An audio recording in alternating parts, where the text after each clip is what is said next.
प्रभु यीशु के सामर्थ्य नाम में आप सबको जय मसीह की। Praise the Lord. आइए आज के सुंदर दिन के लिए प्रभु का धन्यवाद करें। मेरे साथ उत्पत्ति की पुस्तक उसका 12 अध्याय और उसका वचन 8 निकालिएगा। यहाँ लिखा है परमेश्वर के वचन में, फिर वहाँ से आगे बढ़कर वह उस पहाड़ पर आया जो बेतेल के पूर्व की ओर है, और अपना तंबू उस स्थान में खड़ा किया जिसके पश्चिम की ओर तो बेतेल और पूर्व की ओर ए है। वहाँ भी उसने यहोवा के लिए एक वेदी बनाई और यहोवा से प्रार्थना की। Praise the Lord, hallelujah. परमेश्वर के लोगों, अगर आप अब्राहम के जीवन को देखें, उसके जीवन को अगर आप देखें तो बड़ा दुखी जीवन है। वो मूर्ति पूजक था, दक्षिण मेसोपोटामिया के आसपास वो रहा करता था और उसके जीवन में कोई आशा नहीं, मानो वो ईश्वर रहित मनुष्य था। पत्नी बांझ है, घर में धन संपत्ति तो है पर वंश का चलाने वाला कोई नहीं, और जीवन निराश हो गया। 75 साल का है, अब तक कोई संतान नहीं। और ऐसे दशा में परमेश्वर ने उसे उत्पत्ति की पुस्तक उसके 12वें अध्याय में उसे बुलाहट दिया कि इब्राहिम, अपना खेत, घर, कुटुंब, परिवार, समाज सब छोड़ और मेरे पीछे चल। उस देश में मैं तुझे लेके जाऊंगा जहां दूध और मधु की धाराएं बहती है। इब्राहिम ने विश्वास किया और निकल पड़ा।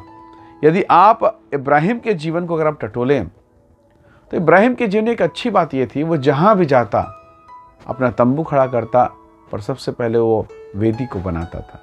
वेदी अर्थात प्रार्थना का स्थान, वेदी जहाँ वो बलिदान करता, वेदी जहाँ वो परमेश्वर से मिला करता था।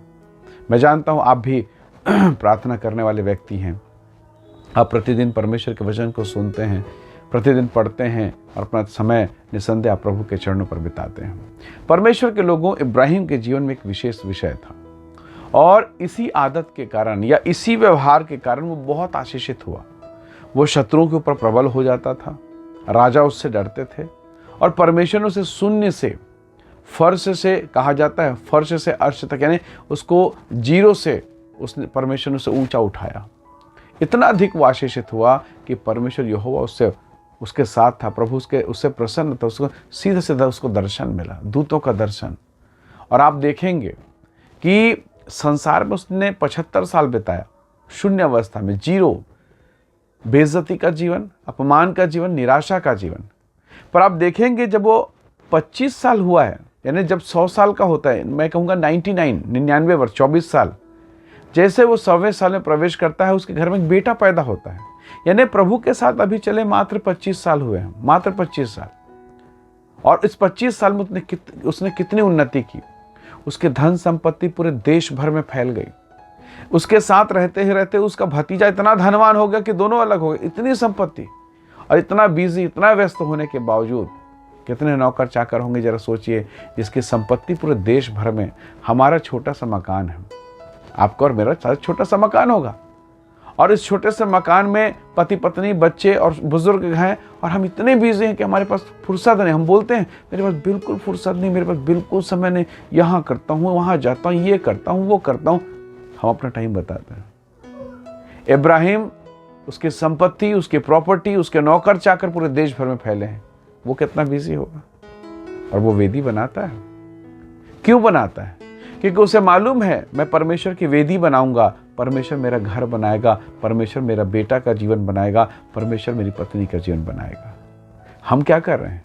हम पहले घर बनाते हैं, पत्नी और बेटा और बेटी को देखते हैं और वेदी को छोड़ देते हैं।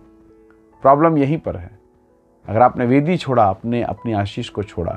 यदि आपने वेदी छोड़ा, आपने अपना भविष्य खराब कर दिया। तो परमेश्वर के लोगों, प्रभु यीशु मसीह भी जब इस संसार में थे, रात रात भर प्रार्थना करते, पिता से बातें करते हैं।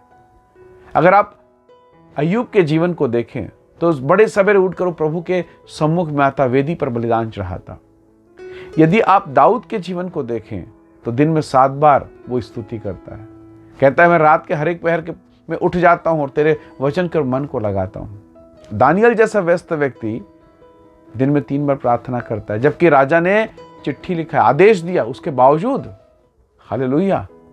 और ऐसे लोग परमेश्वर के दुश्मनों के बीच में भी परमेश्वर की ओर से ऊंचाई पर बैठते हैं, ऊंचाई पर खड़े होते हैं। Praise the Lord.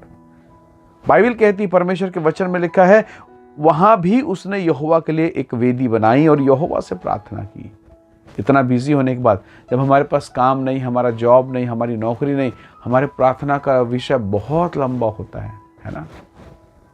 और जब हम बिजी हो जाते हैं, हमारे पास काम होता है, नाइट ड्यूटी, डे ड्यूटी, सुबह का काम, शाम का काम, ट्रिपल ड्यूटी, 3 शिफ्ट में ड्यूटी, कितने बिजी, और प्रार्थना बिल्कुल छोटा। प्रभु मैं तो थका हुआ हूँ। आपका प्रभु भी, मेरा प्रभु भी मेरे और आपके लिए थका हुआ है कि मेरा बेटा कम से कम आके मुझसे बात तो कर ले, मेरी बेटी मुझसे बात तो कर ले।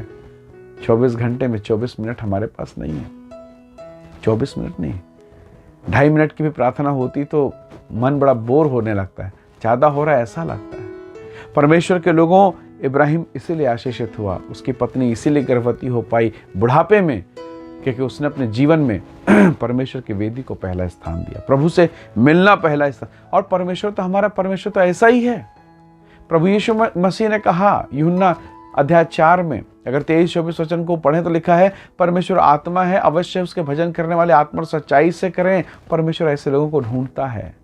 प्रभु ने मुझे और आपको इसीलिए बनाया ताकि हम और आप उसकी संगति करें। Praise the Lord. परमेश्वर महान है। प्रभु के लोगों, आज अगर आपके जीवन में हताशा, निराशा, खालीपन है, तकलीफ़ें हैं, कुछ ऐसी बातें हैं जिसे कारण आप प्रॉब्लम में हैं, तो अपने जीवन में वेदी बनाइए, प्रभु को महत्व दीजिए, परमेश्वर के साथ बैठिए और निसंदेह परमेश्वर आपके जीवन को आशीषित करेगा। क्योंकि प्रभु जब आपसे बातें करना शुरू करेगा, जैसा उसने मूसा से बात किया, और जब मूसा चढ़ा पर्वत पे, साधारण व्यक्ति था, चरवाहा, पर जब वहाँ से उतरा उसके चेहरों से किरणें निकल रही थी। हालेलुया। परमेश्वर आपको ब्लेस करेगा, आपके जीवन को आशीषित करेगा। आइए क्यों ना हम अपने जीवन के एक हिस्से में परमेश्वर को पुकारें और कहें कि प्रभु मैं भी वेदी बनाऊंगा, मैं आपसे मिलने आऊँगा। Praise the Lord. हालेलुया। आइए दुआ करें। सर्वशक्तिमान पिता, मेरे प्रिय लोगों को ब्लेस करें, आशीष दें प्रभु। इब्राहिम इसलिए आशीषित हुआ क्योंकि उसके जीवन में वेदी है। अय्यूब इसलिए क्योंकि वेदी है। पौलुस इसलिए कि वेदी है। दानियल इसलिए क्योंकि वेदी है। इसलिए प्रभु हमारी सहायता कर प्रभु, ताकि हम भी अपने जीवन में वेदी के महत्व को समझें प्रभु, और हम सबका जीवन, हम सबका परिवार यीशु मसीह के नाम से आशीष का भागीदार होने पाए। हम में से प्रत्येक को ब्लेस करें, आशीष दें पिता, यीशु के नाम से मांगते हैं। आमीन आमीन। प्रभु आप सबको बहुत ऐसे आशीष दे। बहुत धन्यवाद। जय मसीह की। Praise the Lord.